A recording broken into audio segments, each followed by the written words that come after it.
بركاته وهذه سلامي سومالي سلام بقولتها فرتا السلام عليكم ورحمة الله وبركاته وأفيانك مع وسيلة قاشان السرع ويلكي حوالله وحسين سومالي حق قدك مقع إلهي ليك بقولي كنت وقاري والله أنا كفتناهين أبقالو وحشيس لي راه مجران ما تو لمن هالدولة يكون ديدين أو بابور صارن أو سفرة أو سعبولي بابور أنت اللي قلت دقو أو اللي دلو أو لغفانو والله بالله تلا أنا بيكون شيء إن بدي شيء أنت ندري الله فين أو إلهي جوجله بدأ اللي شباب والله أنا كفتناهين أنا هالدولة يكون ديدين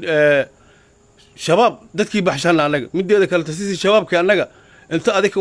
دولة يكون ديدين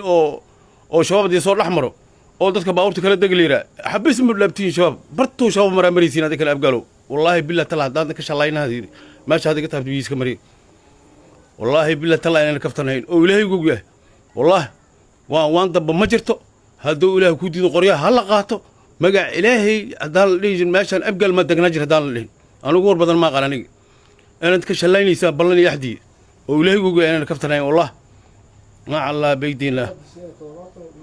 والله بالله تلا تضبط دادشين تضبطهم والله إلى حق قبو أفر دادشين أفرتهم وإلهي يقول أنا كفتنين مع الله بيدين الله وحسين حوال الله حسين حوال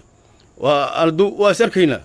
مع الله بيدين الله حويان وحنقول شيء أقوى عدينا مرة لما أبقى اللغة اللي حشوني نظام في الدولة نمو دولة دينا وحكا غابة تمرت وران سلاكيل دربها الأولى هي دولة حبك غابة إنا لله إنا إليه راجعون ولا لو رج من يرى إذا مضى حقة كمذا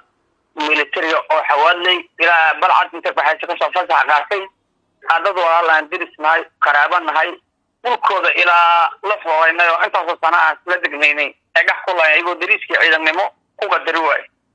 marka walaalo ma naqaan waxa lagu leeyahay waa dad xawaadni mar iyo xawayaan iyo ay barf mad hadda isku kaaymeeyo waxaana shabaab xabad aamina deganbo rag markii la ay askarta maxay ahaayeen iyaga rag abgaala gaar ahaan kasi jifada leeyahay buraale ma garan dadkaas ay barf madan ma ciidan dawladeed ahaayeen ku wax laayay mase maleeshiyad waa dad maleeshiyad oo deegaan ku bashay ahaayeen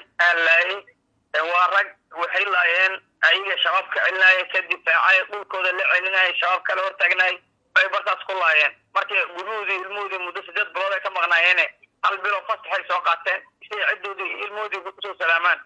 askartada dhimashadu 6 qof oo loo sheegay ilaa hadana meedkina lama siino wasaaradda gaashaandhigga qaata lagu haya oo xamar u qaad waa dadka qaar carruur ka tageen laakiin hadda waxaweyaan intaas ka tagay kuma dhigi kara ma garata qaarna weli ma guursan weli yar ahayn dhacdadan oo kale hadda ka hor saanay u dhacday marka waxyaabahan waxa sababtu way soo celinayeen maxay taa walaalow meesha wax sharciyeed la yiraahdo ka jirin oo sharci dawladii waxaweyaan waxaan ku sheegay ku cadayna mar labaad afka looga leexishoonay nidaamkii dawladnimo dawladina wax ka qabato marabto qoraan saraakiil daraba lagu leeyahay dawladda xabba ka qaban waxaan ku sheegay taliyaha xoog ciidamada waa nin abgaala yaana xabba laga cabson gudoomiyaha maxkamadda ciidamada qalabka sida waa nin abgaala gudoomiyaha maxkamadda gobolka banaadir waa nin abgaala dadka wax dilayna waa abgaala markay sharciyad ma jira sharciyada ayaga qabiilay noqotay nin walba inuu gurigiisa qaatamaana sharciyad kama jiro